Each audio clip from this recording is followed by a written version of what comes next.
Hello student, आज हम पढ़ने वाले हैं मेढक के बारे में यानी फ्रॉग के बारे में। तो इसका हम क्या करने वाले हैं, वर्गीकरण। तो मेढक का वर्गीकरण, तो इसको किस संघ में रखते हैं, संघ कार्डेटा में रखते हैं। किस संघ में रखते हैं, संघ कार्डेटा में रखते हैं। देखो कार्डेटा के लक्षण क्या होते हैं, पीठ पर छड़ जैसी संरचना होती है, यानी मेढक के पीठ पर क्या कैसी संरचना है, छड़ जैसी संरचना है। और इनमें रक्त संचरण कैसे होता है, बंद रक्त संचरण होता है। मतलब कार्डेटा में वह जीव आते हैं जिनकी पीठ पर एक छड़ जैसी संरचना होती है, यानी कि रीढ़ की हड्डी समझ सकते हैं आप, उस जैसी संरचना होती है।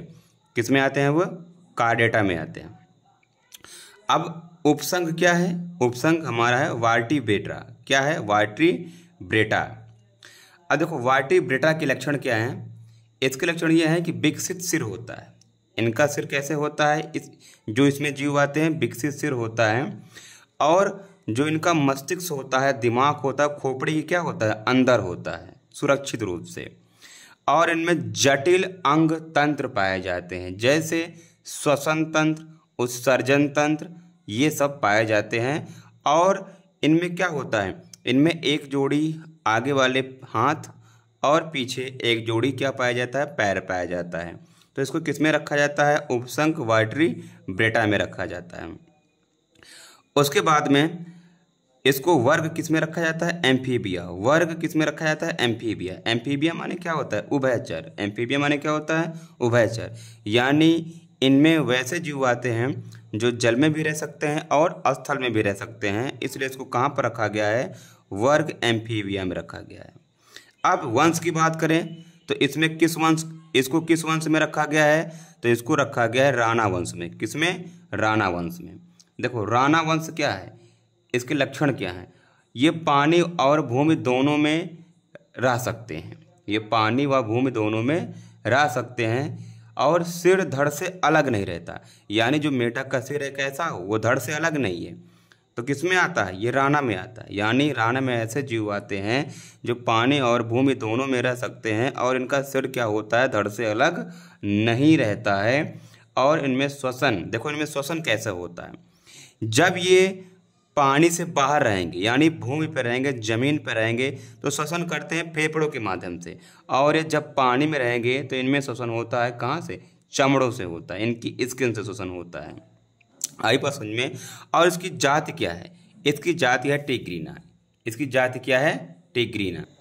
हमने यहाँ पर मेढक का संपूर्ण रूप से वर्गीकरण कर लिया और इसके बारे में जाना। अब हम जानेंगे मेढक का स्वभाव एवं आवास, यानी मेढक रहता क्या है, इसको जानेंगे।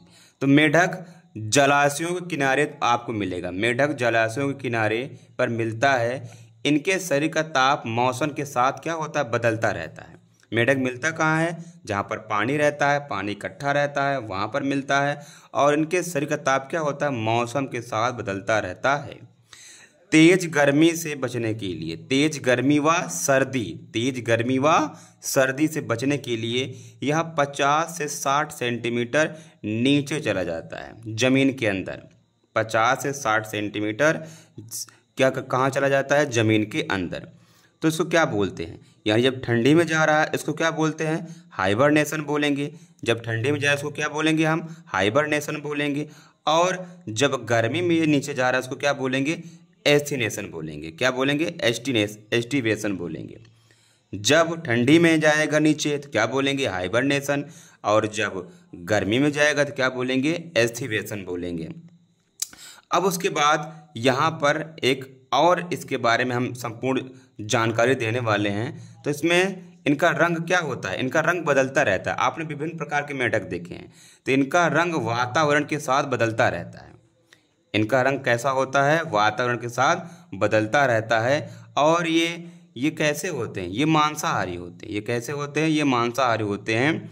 अब देखो ये मांसाहारी होते हैं, लेकिन जो इनके लार्वा होते हैं, जिनको हम क्या बोलते हैं, टेडपोल बोलते हैं, वो क्या होते हैं, वो शाकाहारी होते हैं।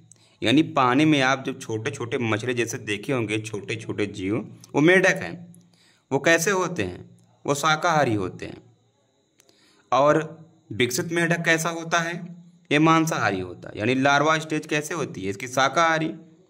और विकसित मेढक कैसा होता है, मांसाहारी होता है। अब इसके बारे में और जानेंगे कि ज़मीन पर रहता है, ये ज़मीन पर रहता है तो भोजन कैसे करता है। जब ये ज़मीन पर आता है तो अपनी जीभ को बाहर निकालता है, अपनी जीभ को बाहर निकालता है और कीड़ों मकोड़ों को क्या करता है, जीभ से पकड़ने का काम करता है। यानी जीभ को बाहर निकालता है और कीड़े मकोड़ों को पकड़ने का काम करता है, जिससे पकड़ के वो क्या करता है, उनको खा लेता है। लेकिन इसका पोषण कहाँ पर हो रहा है, भूमि के बाहर। लेकिन आप ये सपोज करो कि जब ये 50 से 60 सेंटीमीटर ज़मीन के अंदर चला जाता है तब ये भोजन कैसे करता है। तब ये भोजन करता है अपने लीवर में उपस्थित ग्लाइकोजन के माध्यम से, लीवर में उपस्थित ग्लाइकोजन के माध्यम से, क्योंकि वहाँ पर क्या करता है, अपने शरीर के अंदर ये ऊर्जा को जमा कर लेता है। जब ये ज़मीन के अंदर जाता है तो लीवर में उपस्थित ग्लाइकोजन, और जब वहाँ पर ऊर्जा इसको मिलना बंद हो जाती है, यानी एक लिमिट में जो लीवर में ग्लाइकोजन है उसकी मात्रा जब कम होने लगती है, तो ये भोजन कहाँ से प्राप्त करता है, ये भोजन प्राप्त करता है जो इनके ऊपर नीली पीली नारंगी, मतलब जो पीली नारंगी वसानुमा, मतलब बहुत कलर की पट्टियाँ दिखती नहीं है मेढक के ऊपर, नारंगी पीली ऐसी पट्टियाँ तुमको दिखती हैं मेढक के ऊपर। तो उन पट्टियों का मतलब क्या है, जो पीली और नारंगी पट्टियाँ दिखती हैं इनमें वसा होती है, इनमें क्या होती है, वसा होती है। फिर ये क्या करते हैं, इन वसा का उपयोग करते हैं भोजन के लिए। इन जो पट्टियाँ होती हैं जिनमें वसा होता है, इन वसा का उपयोग करते हैं भोजन के लिए।